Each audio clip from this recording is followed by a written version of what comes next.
Welcome to the drawing and rehearsal of new characters for Guardians of the Galaxy Volume 2. In 2014, Peter Quill, Gamora, Drax, Rocket, and Baby Groot are renowned as the Guardians of the Galaxy.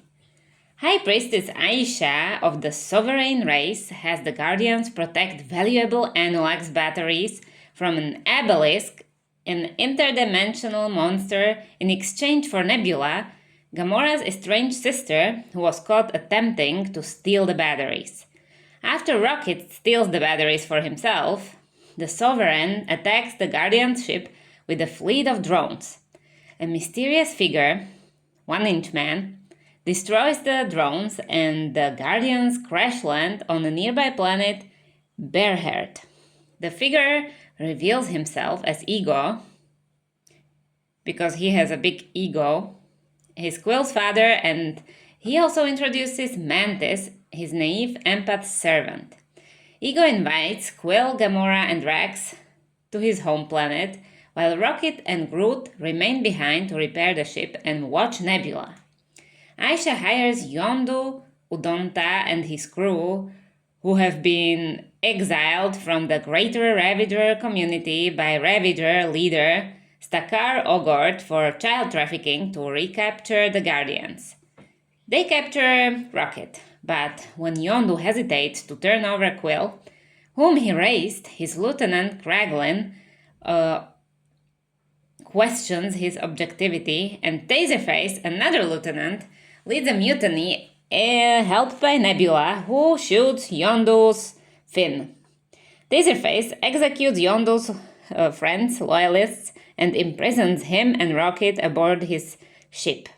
Nebula leaves to find and kill Gamora, whom she blames for the torture inflicted on her by Thanos, their adoptive father. Kraglin, who is remorseful and never signed up for the mutiny in the first place, helps Groot free Rocket and Yondu. It's a very funny scene when the baby Groot keeps bringing all kinds of things. Except for the fin. Except for the fin, yeah, they need the fin. And while escaping, the group sets the ship to self-destruct using Yondu's arrow. That's super cool scene, how he can use his arrow. What is the name of the arrow? Yaka arrow. Yaka arrow, I always forget. Taserface informs the Sovereign before being killed by explosion.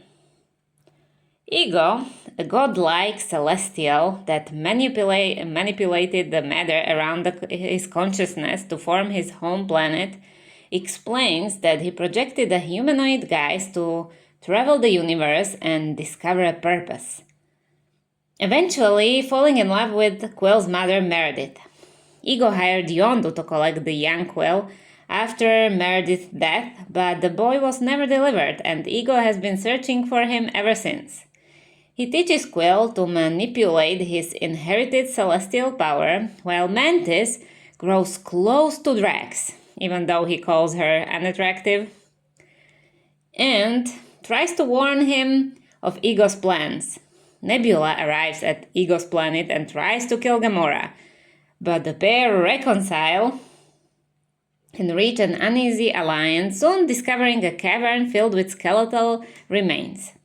Ego brainwashes Quill and reveals that in his travels he planted seedlings on thousands of worlds that can xenoform them into new extensions of himself, but only the power of 2 Celestials can activate them. He adds that he impregnated countless women and hired Yondu to collect their offspring, but killed them all when they failed to inherit his celestial power. When Ego admits that he gave Meredith the brain tumor that killed her, an infuriated Quill breaks out of his brainwashing and violently attacks him. Ego then parasitically draws Quill's energy to activate his seedlings, which begin to consume the worlds on which they are planted. Rocket, Yondu, Groot, and Kraglin arrive, and together with Mantis, Drax, Nebula, and Gamora, they rescue Quill. The reunited Guardians travel to Ego's brain at the planet's core, where Yondu reveals that he kept Peter to spare him from Ego. He probably knew that he wasn't the best guy ever. As the Sovereign's drones return and attack, Rocket makes a bomb using the stolen batteries, which Groot plants on Ego's brain. Quill uses his newfound celestial powers to fight Ego, distracting him long enough for the other Guardians and Mantis to escape. The bomb explodes, killing Ego and disintegrating the planet, but also draining Quill of his celestial powers. And Peter doesn't see anything wrong with being just like everyone else, not immortal.